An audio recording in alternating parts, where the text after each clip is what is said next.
Numerical number है 3.4। अब इसके अंदर क्या कहता है कि to message M1 and M2, दो मैसेज हैं M1 और M2। तो दो मैसेज हैं, एक मैस है M1 और एक मैस है M2। Are initially at rest, तो इनकी इनिशियल वेलोसिटी अगर मैं कहूं vi वो 0 है और इसकी भी इनिशियल वेलोसिटी v2 है वो 0 है।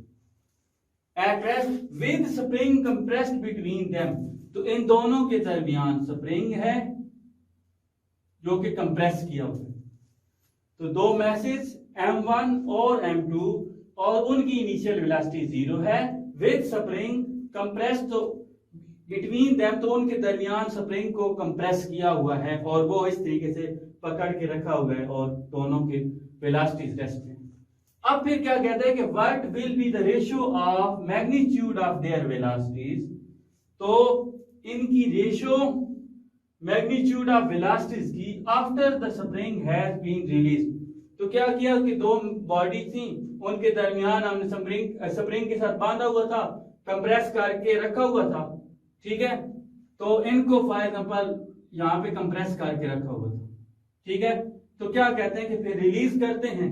अब रिलीज करेंगे तो क्या होगा कि ये वाला जो मैस है वो इस तरफ मूव करेगा और उसकी जो velocity after collision v1 prime हो गई, जबकि ये वाला जो मैस है वो इस तरफ मूव करेगा और उसकी फाइनल वेलोसिटी हो जाएगी v2 प्राइम, और इनके दरमियान जो स्प्रिंग था वो उसे आप रिलीज करेंगे तो वो दोनों message away from each other जो है वो मूव करेंगे। तो आपने करना क्या है कि अब अगर मैं डाटा लिखूं तो मैस ऑफ फर्स्ट मैस जो है वो M1 है, सेकंड मैस जो है वो M2 है और उसकी v1 जो है वो 0 है, जबकि v2 भी क्या है आपका 0 है। तो अब अगर देखें कि जब जैसे ही आप रिलीज करेंगे मैसेज को तो क्या होगा कि दोनों अपोजिट डायरेक्शन के अंदर जा रहे हैं। तो हम अज्यूम कर लेते हैं कि अगर मैं इसकी वेलोसिटी को पॉजिटिव कंसिडर करूं तो इसकी वेलोसिटी क्या हम कंसिडर करनी पड़ेगी, नेगेटिव, क्योंकि दोनों अपोजिट डायरेक्शन में हैं। अगर एक ही डायरेक्शन पॉजिटिव को हम पॉजिटिव कंसिडर करूं तो दूसरी नेगेटिव होगी, क्योंकि अपोजिट डायरेक्शन में नेगेटिव साइन के साथ शो करना है। और उसके बाद फिर आपने वेलोसिटी की रेशियो फाइंड आउट करनी है बल्क आफ्टर कोलिजन, तो v1 ओवर v2 प्राइम की वैल्यू फाइंड आउट करनी है। तो अब आपको ये पता है कि पहले वेलोसिटी 0 थी तो मोमेंटम 0, फिर वेलोसिटी अब मूव करना शुरू कर दिया तो इसका मतलब उसकी वेलोसिटी थी, अब मोमेंटम चेंज हो गया। तो जैसे ही किसी भी सिस्टम का मोमेंटम चेंज हो रहा हो तो हम फिर उसको उसके ऊपर mostly law of conservation of linear momentum को अप्लाई करते हैं, क्योंकि हाल में उसका मोमेंटम चेंज हो रहा है। तो अगर आइसोलेटेड सिस्टम है तो उसका लीनियर मोमेंटम, टोटल मोमेंटम हमेशा कांस्टेंट रहेगा। तो इसी वजह से हम क्या करते हैं, by applying law of conservation of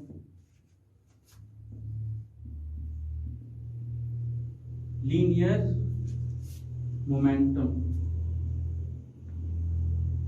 तो जब आप law of conservation of linear momentum को अप्लाई करेंगे तो वो किसकी इक्वल हो, m1 v1 plus m2 v2 is equal to m1 v1 prime plus m2 v2 prime.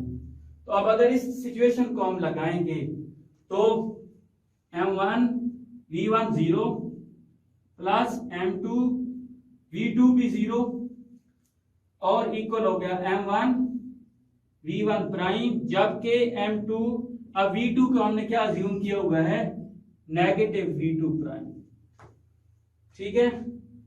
तो इससे क्या होगा, जब देखा तो ये 0 प्लस 0 इज इक्वल हो गया m1 v1 prime minus m2 v2 prime.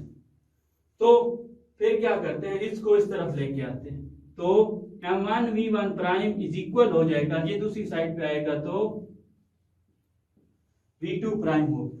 तो अब इसके लिए हमने फाइंड क्या करना है, V1 prime over V2 prime. तो V1 prime over V2 prime हमें मिलेगा M2 ओवर M1। तो किया क्या हमने, V1 प्राइम चाहिए था, M1 को उधर डिवाइड किया और इधर से V2 प्राइम मल्टीप्लाई हो रहा था तो इधर आके डिवाइड हो गया। तो इससे आपका